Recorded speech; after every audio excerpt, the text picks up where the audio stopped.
मी तसंच ठेवणार आहे। पहिला दिलेला शाप म्हणजे देवा तू माझ्या पावित्र्य तेजावर घाला घातलायस, मागचा पुढचा विचार न करता हे सर्व काही तू केलंय। तू पाषाणाप्रमाणे घट्ट झालायस याच्यासाठी तू याच्या पुढे दगड होऊन पडशील, हा तुझा पहिला शाप। आता मीच नव्हे तर वृंदे तू दिलेला शाप या युगात नव्हे तर पुढे येणाऱ्या कलियुगात सर्व देवता मूर्त स्वरूपाने त्यांना वावरण्याचा अधिकार पोचणार नाही। मानवाची श्रद्धा या देवतावर बसावी याच्यासाठी प्रत्येक मानव आपल्या गावोगावी मंदिर उभं करते आणि त्या मंदिरात आम्हा प्रत्येकाची पाषाण रूपानं स्थापना करते। आपली देवता मानून कौल रूपानं आम्ही त्यांच्या समेत बोलू, अशा रूपानं हा तुझा शाप दिलेला पूर्ण होईल। म्हणजे भगवान वृंदेचा शाप कलियुगात पूर्ण होईल। कलियुगात पूर्ण सारे 11 कोटी देव आम्ही पाषाण होऊन राहू। हा एवढंच नव्हे आणखी काय तर हा दिलेला शाप, पण त्याचबरोबर वृंदेनं दिलेला दुसरा शाप, देवा शाप नाही तो नाही, पण याच्या पुढे तू माझ्या चितेत वृंदा वृंदा म्हणून वेडा पिसा होशील। हा भगवान वृंदेनं दिलेला शाप आषाढ शुद्ध एकादशी ते कार्तिक शुद्ध द्वादशी या 4 महिन्याच्या कालावधीत हा महाविष्णू या वृंदेत एकसारखा वेडा पिसा म्हणून होय देवा। या राखेत तू 4 मास एकसारखा लोळत होता आणि वृंदा वृंदा हे शब्द माझ्या मुखावाटे बाहेर पडत होते, म्हणून या 4 महिन्याच्या कालावधीला सारेजण चातुर्मास म्हणून ओळखते।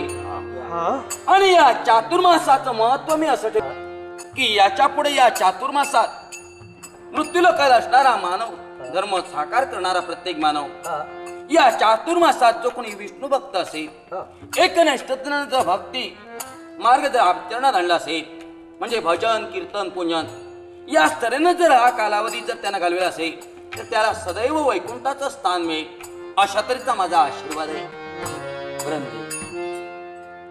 याप्रमाणे हा चातुर्मास घडे। आता एका दिवसाचं सौभाग्य आणि तो दिवस म्हणजे आजचा दिवस, आषाढ शुद्ध एकादशी ते कार्तिक शुद्ध द्वादशी, म्हणजे आजचा दिवस आहे तो कार्तिक शुद्ध द्वादशी।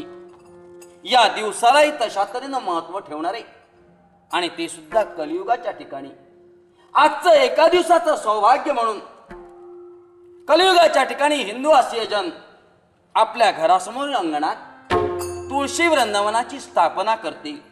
हा भगवान। आणि त्या तुळशी वृंदावनाची स्थापना केल्याच्या नंतर तू तुलसी आणि मी गोविंदा या नामानं तुझं माझं या दिवशी लग्न लावते।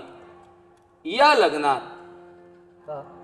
म्हणजे देवतांच्या स्त्रिया उमा रमा सावित्री, म्हणजे आवळा चिंचानी धात्री, उष्ण उदक आणि पोळलेल्या अक्षता तुझी या सर्वस्व कुंकवानं पूजन केलं जाईल आणि इतर दिवशी गंध अक्षतानं तुझी पूजा केली जाईल। एवढंच नव्हे तर जो आपल्या घरासमोर अंगणात तुळशी वृंदावनाची स्थापना करणार नाही त्याच्या घरी 72 कोटी रोग वास करते, सदैव त्याच्या घरी दारिद्र्य नांदेल, अशा तऱ्हेचा माझा शापही आहे। जा तुला एका दिवसाचं सौभाग्य मिळेल। तू दिलेला मला एका दिवसाचं सौभाग्य ते मी स्वीकारेन। निघाले जा वृंदे, या संकटातून आम्हाला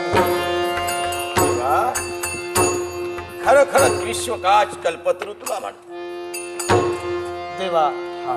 विश्वासाठी केवढा अरिष्ट ओढून घेतलास, पण त्यातूनही तरुण हे विश्व आबादी आबाद राहिले। आपण त्या विराट स्वरूपाचं खंड कारभु जग शयन, कारभु जग शयन शांत, कारभु जग शयन पद्मनाभं स्वामीनं, पद्मनाभं स्वामीनं, कारभु जग शयन शांत, कारभु जग शयन शांत, कारभु जग शयन लक्ष्मीकान्तं कमलनयनं, लक्ष्मीकान्तं कमलनयनं योगी विद्याधिगम्यं, आदिगम्यं कारभुजगशयनं शान्ता कारभुजगशयनं